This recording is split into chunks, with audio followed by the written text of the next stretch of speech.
Are you feeling lost and demotivated in your spiritual journey? Do you feel that God is ignoring you and have started to lose your faith in Him?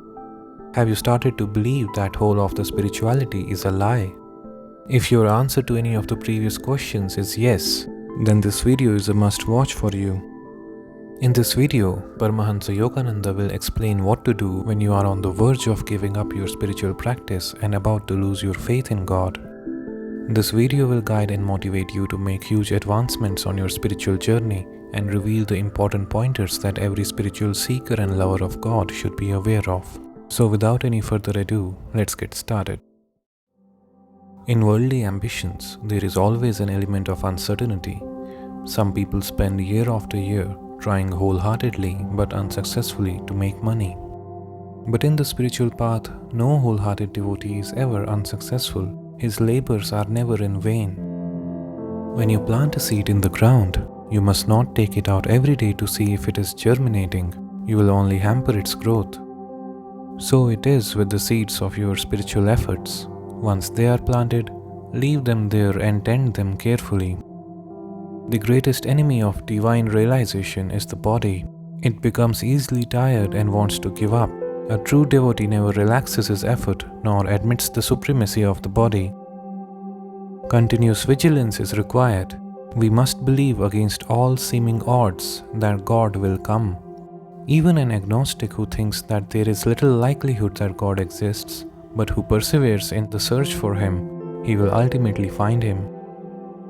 Even though God may not seem to respond, one should not succumb to doubts, but should unremittingly continue in the holy quest.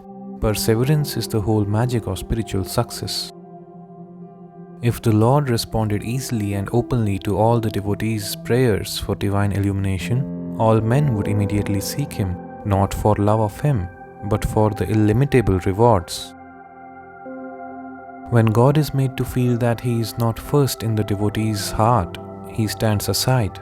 But to him who says, "O Lord, it matters not if I lose sleep tonight, so long as I am with Thee," He will come. Positively, from behind the countless screens of this mysterious world, the ruler of creation will come forth to reveal Himself to be there behind each one. He talks to His true devotees and plays hide and seek with them. Sometimes He suddenly unveils a comforting truth when one is worried. In time and in direct or indirect ways, He grants every wish of His devotee. Fulfillment of a particular desire seems necessary only if one lacks conviction that he can find perfect fulfillment in God. One who is at peace in God is not tortured by unfulfilled earthly desires. The saints have not lied to you, and I am not lying to you. Then why waste time? Why be forgetful of Him? I know how terrible are the consequences. Forgetfulness of that inner source of happiness is the cause of all human suffering and misery. We put forth our hands to receive His gifts of life, sun, food, and all the other things He bestows on us. But even as we receive them, we are unmindful of the giver. If you have lovingly given presents to someone and then find out that he never thinks of you, how hurt do you feel? God feels that way too. Every day we use His gift of sight to see the world. We accept His gifts of thought and reason, but we are oblivious of Him. If God is ever a beggar, it is to ask your love. He is continuously pursuing you. He coaxes you through the words of the saints. Do not ignore Him. Those who are addicted to wine are all the time drunk. Whether they are working or playing, their mind is on liquor. The divine nectar is million times more intoxicating. When I am talking to you, I am just as much with Him as when I am meditating. Such love, no tongue can ever describe this happiness.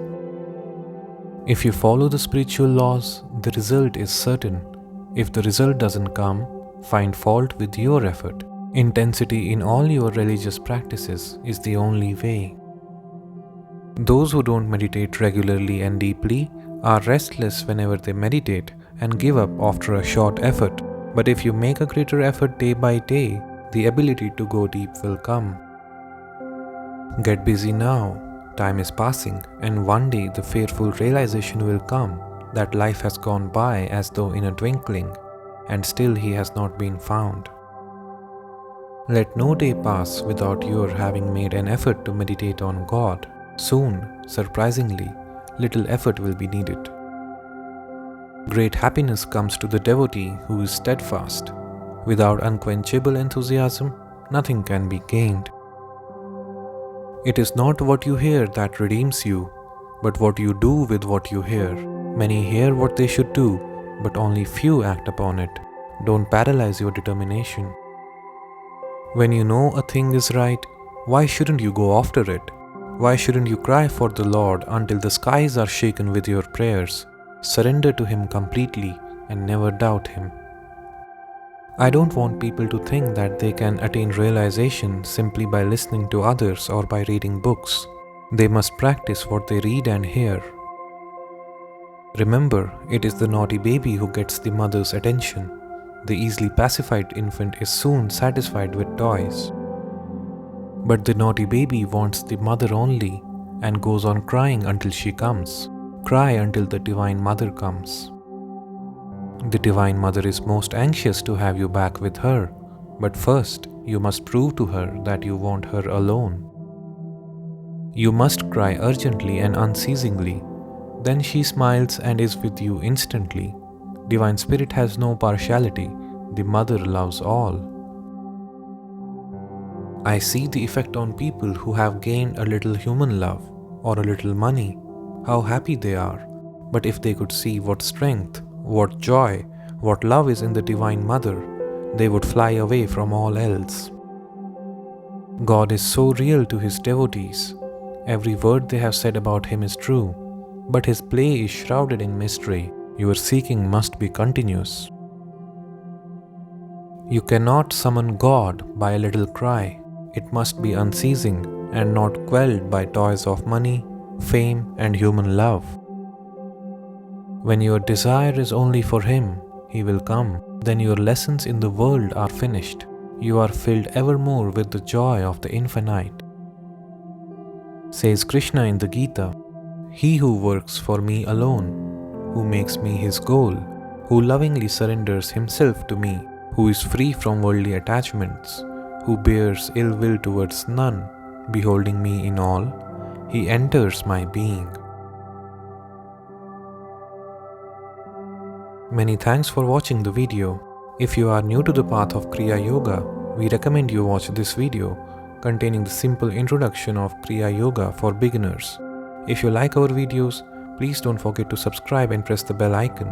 It will also help us grow and spread this timeless wisdom of Sanatana Dharma to others.